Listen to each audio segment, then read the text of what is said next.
My name's Hunter Plake. I'm from Baton Rouge, Louisiana, and I sent a video in to The Voice in May.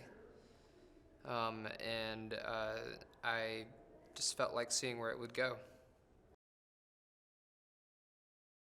My blind audition was a wild experience. That was actually my first time singing outside of church because I grew up in church. And so that was cool. For that being my first time, it was just like a great experience to be able to sing to awesome people like that. I was going in really wanting to be on Alicia's team, and Gwen turned first. I was really excited about her as well, but then Alicia turned at the last minute, and so I picked Alicia. Although it was one of the hardest decisions I've had to make because they were both so positive and they're both incredible. Alicia said a few things about singing for others and making it about others rather than ourselves, and just spreading joy and being like singing and writing music to help other people, and that's what really spoke to me when she said that. It made me really want to be around her and work with her. My brother and my family, mainly my brother though, is back home right now. We were working on an EP, and so if I wasn't here, I'd be recording with him, and so that's difficult to be away from him because we spend a lot of time together and we write a lot of music. We spend a lot of time in studio, and so that's what I would be doing right now if I was back in Louisiana. I would be with him working on an EP to release.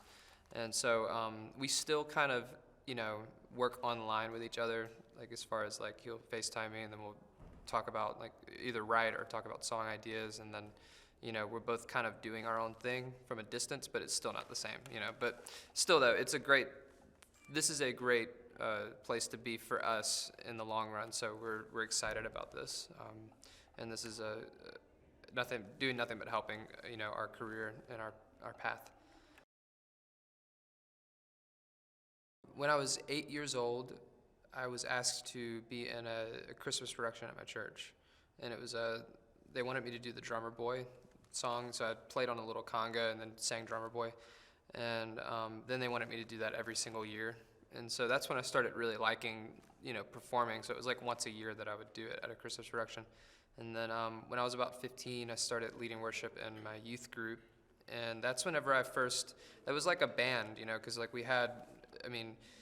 our church is not traditional, so we would play music. The music would sound like just a regular band. So it was a great place for me to learn how to produce a band, and that's where I really fell in love with playing music live. And then I realized that that's what I wanted to do when I started listening to music. I started listening to bands like Coldplay and U2 and tons of other artists, but those two in particular. And then I realized I wanted to do that with my life.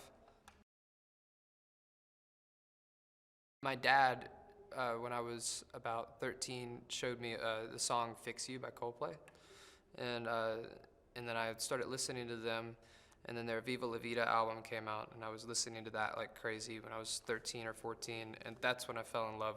That's when I really believe I fell in love with music. I mean, I was listening to music my whole life, but that's when I really fell in love with music, and so Coldplay kind of really is my biggest influence artistically. But the bands like U2, for instance, was a big influence for Coldplay, so I started listening to them because of that. But yeah, Coldplay is a big influence for me, but a lot of other people as well. Alicia Keys is a big influence as far as her songwriting, and the way that she approaches writing from the heart is really cool. And Adam Levine's a very big influence for me when it comes to getting songs stuck in your head. He's really good at writing a song that the melody gets stuck in your head, and so yeah.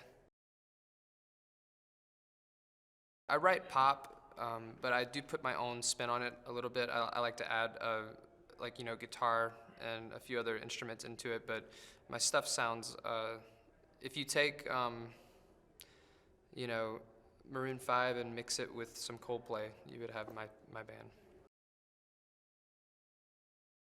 Playing other artists' music really puts you in a place where you discover them, and you can learn new things about yourself when you do that. And so, like, already on this show, I've played a song, Carry On by Fun.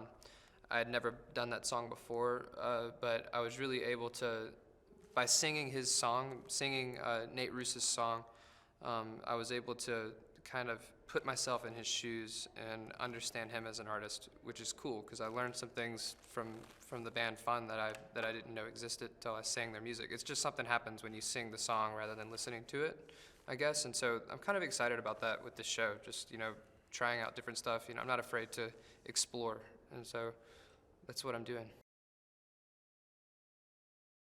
When I sent my video in, I didn't put all of my hopes and dreams into the video I was sending. I wanted it to happen, but I didn't want to I didn't want that to be my only shot, if that makes sense. So when they called me back, it was a really big surprise. I was like, wow, they actually called me back. This is cool. And then when I made it past the next round, I was like, seriously, this is awesome. And then the whole time it's just been a bunch of pleasant surprises leading up to this point, and it's been an enjoyable, memorable experience. I've really enjoyed this experience so far.